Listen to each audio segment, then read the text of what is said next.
آج کی رات انتہائی برکتوں کی حامل رات ہے۔ اس رات میں اللہ کریم کی بے پناہ رحمتوں کا نزول ہوتا ہے، اتنی رحمتیں اترتی ہیں۔ امام خویری لکھتے ہیں کہ روئے زمین کے تمام مسلمانوں میں ان رحمتوں کو تقسیم کر دیا جاتا ہے۔ اس کے بعد جو رحمتیں بچ جاتی ہیں پھر دارالحرب میں رہنے والے کافروں میں ان کو بانٹ دیا جاتا ہے۔ آپ سب نے دیکھا ہوگا کہ اسی وجہ سے آپ آئے روز یہ سنتے ہوں گے کہ آج فلاں کافر اسلام لے آیا، تو وہ انہی رحمتوں اور انہی برکتوں کا نتیجہ ہوتا ہے۔ انہیں اسی لیے اسلام عطا ہوتا ہے۔ پھر اس کے بعد جو برکتیں بچ جاتی ہیں پھر چھوٹے بچوں میں ان کو بانٹ دیا جاتا ہے۔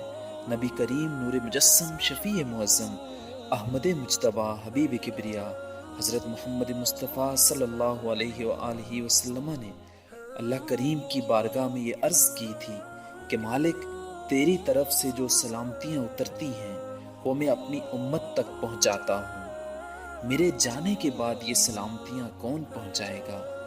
اللہ کریم نے اسی وجہ سے سورۃ القدر نازل کی۔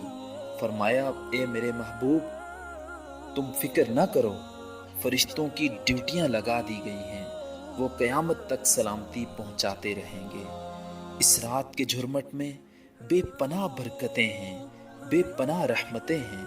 اس رات کو آخری عشرے کی تاک راتوں میں تلاش کرنے کا حکم آتا ہے۔ زیادہ تر لوگوں کا مائن 27ویں رات کو ہے۔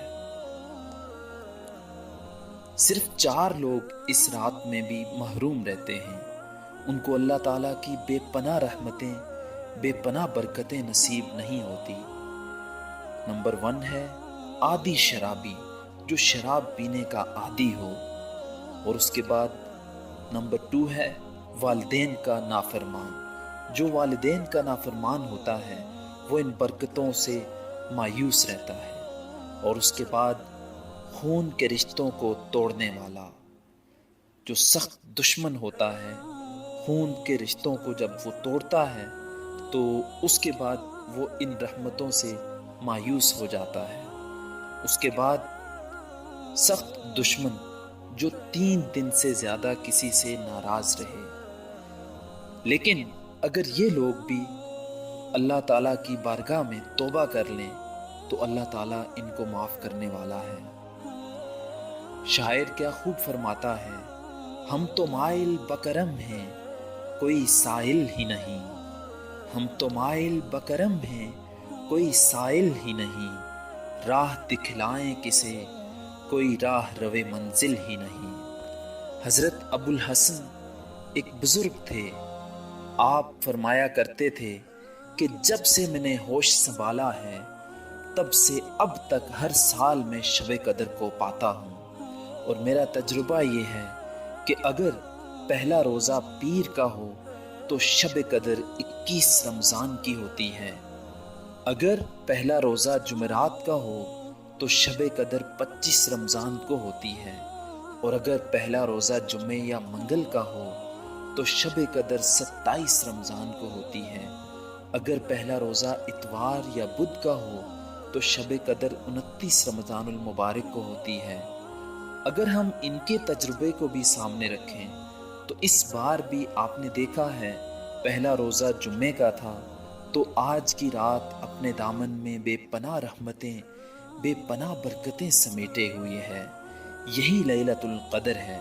اس کی رحمتیں بازو پھیلائے ہوئے ہمیں آواز دیتی ہیں، کوئی ہے بخشش مانگنے والا، کوئی ہے رحمت مانگنے والا، کوئی ہے سوال کرنے والا، میں اس کی جھولیاں بھر دوں۔ نبی کریم نور مجسم شفیع معظم احمد مجتبیٰ حبیب کبریا حضرت محمد مصطفیٰ صلی اللہ علیہ وآلہ وسلم کا فرمان عالی شان ہے، زینوا مجالسکم بالصلاۃ علی فإن صلاتکم علی نور لکم یوم القیامہ، یعنی تم اپنی مجلسوں کو مجھ پر درود پاک پڑھ کر آراستہ کرو، کیونکہ تمہارا مجھ پر درود پاک پڑھنا بروز قیامت تمہارے لیے نور ہوگا۔ یوں تو رمضان المبارک کی ساری راتیں ہی بابرکت ہیں، اور ہر رات رحمت الہی برستی رہتی ہے، مگر اس ماہ مقدس کے آخری عشرے کی تاک راتوں میں پوشیدہ لیلۃ القدر کی تو کیا ہی بات ہے۔ یہ رات انتہائی برکت والی رات ہے۔ لیلۃ القدر نام رکھنے کی وجہ کیا ہے؟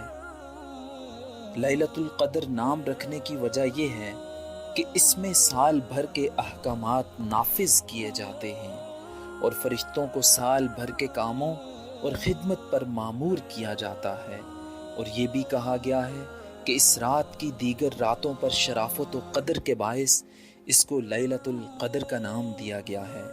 اور یہ بھی منقول ہے کہ اس شب میں نیک اعمال مقبول ہوتے ہیں اور بارگاہ الہی میں ان کی قدر کی جاتی ہے، اس لیے اس کو لیلۃ القدر کہتے ہیں۔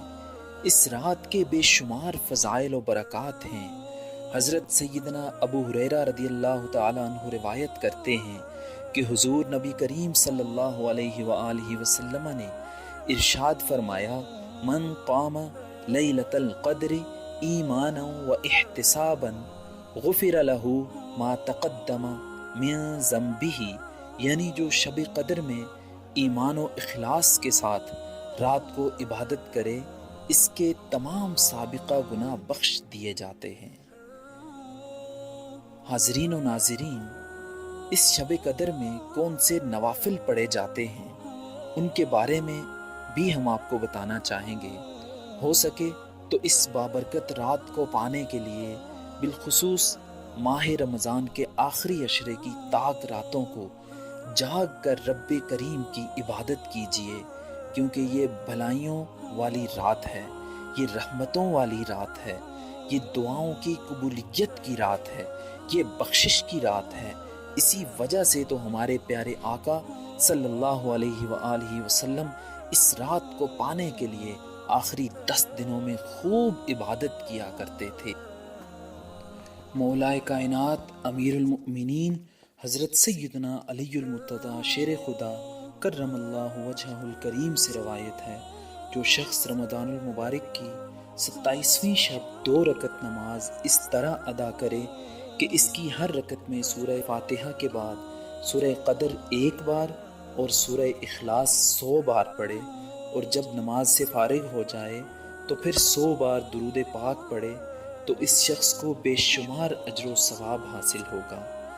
حضرت سیدنا علامہ اسماعیل حقی رحمۃ اللہ علیہ نقل کرتے ہیں، جو شب قدر میں خلوص نیت سے نوافل پڑھے گا اس کے اگلے پچھلے گناہ معاف ہو جائیں گے۔ لہٰذا اس رات کو ہرگز غفلت میں نہیں گزارنا چاہیے، کیونکہ جو اس رات رحمت الہی سے محروم ہو گیا تو وہ بہت ہی بدنصیب ہوگا۔ ہمارے پیارے آقا نبی کریم صلی اللہ علیہ وآلہ وسلم نے ارشاد فرمایا، تمہارے پاس ایک مہینہ آیا ہے جس میں ایک رات ایسی بھی ہے جو 1000 مہینوں سے افضل ہے۔ جو شخص اس رات سے محروم رہ گیا گویا تمام بھلائی سے محروم رہ گیا، اور اس کی بھلائی سے محروم نہیں رہتا مگر وہ شخص جو حقیقتاً محروم ہے۔ اسی طرح اس رات دعا بھی مانگیں کہ شب قدر میں ایک گھڑی ایسی بھی ہوتی ہے جس میں جو دعا مانگی جائے وہ قبول ہو جایا کرتی ہے۔ اس رات ایسی دعائیں مانگنی چاہیے کہ جو دونوں جہاں میں فائدہ مند ہوں، مثلاً اپنے گناہوں کی معافی اور رضائے الہی کے حصول کی دعا کرے۔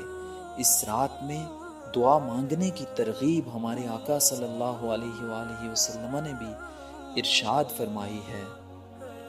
وہ دعا کچھ یوں ہے، ام المؤمنین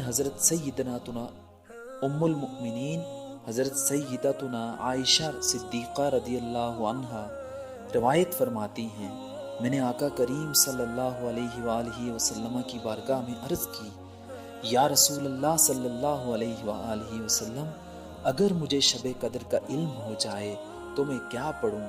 آقا کریم صلی اللہ علیہ وآلہ وسلم نے ارشاد فرمایا، اس طرح دعا مانگو، اللہم انکا عفو کریم تحب العفو فاعف عنی یا غفور یا غفور یا غفور۔